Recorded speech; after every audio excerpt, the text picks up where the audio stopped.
Welcome back. We're talking of Wedlock versus Bedlock.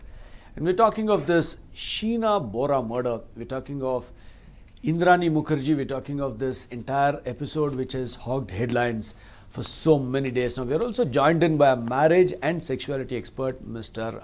Aldrin. Okay, now coming back to you, Doctor. Now, you were explaining about this deception. What is this deception?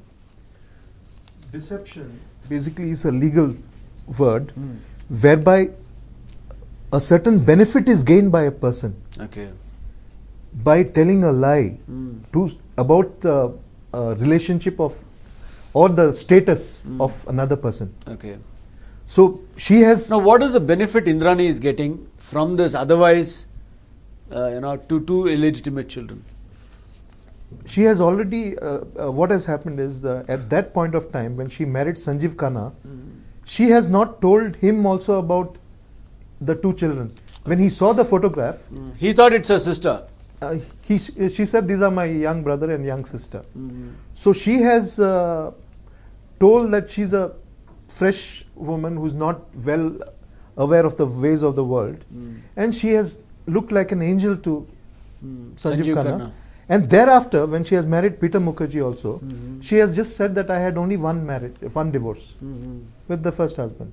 So at this point of time, but in that point of time, she's already had two children and the third child. So even to Peter Mukherjea, she told him that I have divorced this fellow, and she didn't. And she has, at that point of time when she married Peter Mukherjea, she has committed deceit again.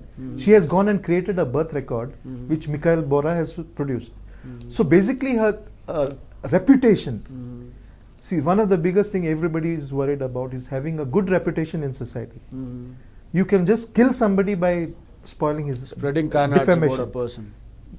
So the issue about is she wanted to have a very good reputation. So that was the prime motive. But my hypothesis is more than this.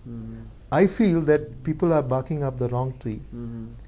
And Indrani is not the main suspect, according to my hypothesis. According to my hypothesis, the main suspect is Peter Mukherjea, where the financial aspect, the money trail has to be looked into. And I feel that in the shares, Peter Mukherjea had a non-compete clause with Star TV. So he had to benami put all the money into his wife. Indrani's name. So being promoters, they get 50% of the shares. And that also they have done with a fraudulent company based in the Mauritius, of which two people are already arrested and in the US jails. Those are famous names, Rajat Gupta and Raja Ratnam.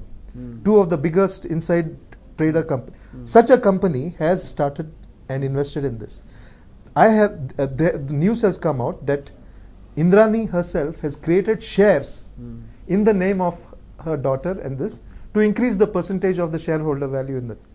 Now when she has apparently asked Sheena to get the shares back, she has refused.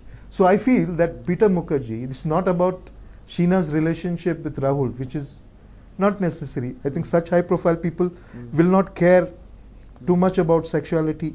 It's more about the money trail which would have been the main motive. And I feel the fact that Rakesh Maria is investigating the case is very suspicious itself. Why should, when people investigate, only this police station house officer has the legal powers to investigate a case, not the commissioner.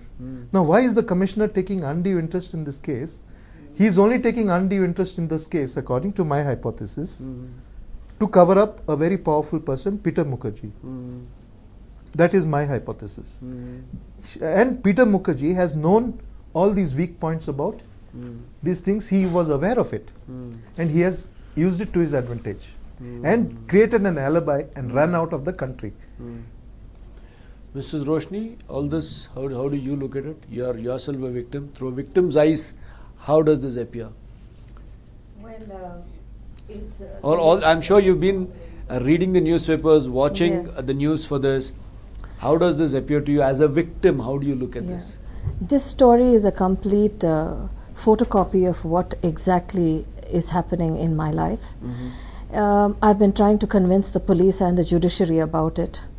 We are in the courts, we are in the police station, we are in the face of this crime, and it is only to our fortune, we are very fortunate that this case, Indrani's case, has come to light, because now I hope that Karnataka, the Karnataka police and the Karnataka judiciary will look at my case with more seriousness and with a complete know-how now how to go about handling my case.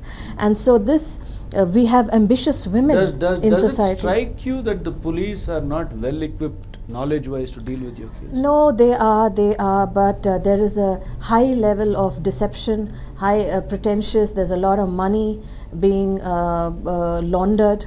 And definitely there is a hoodwinking attitude where they don't want to face the truth.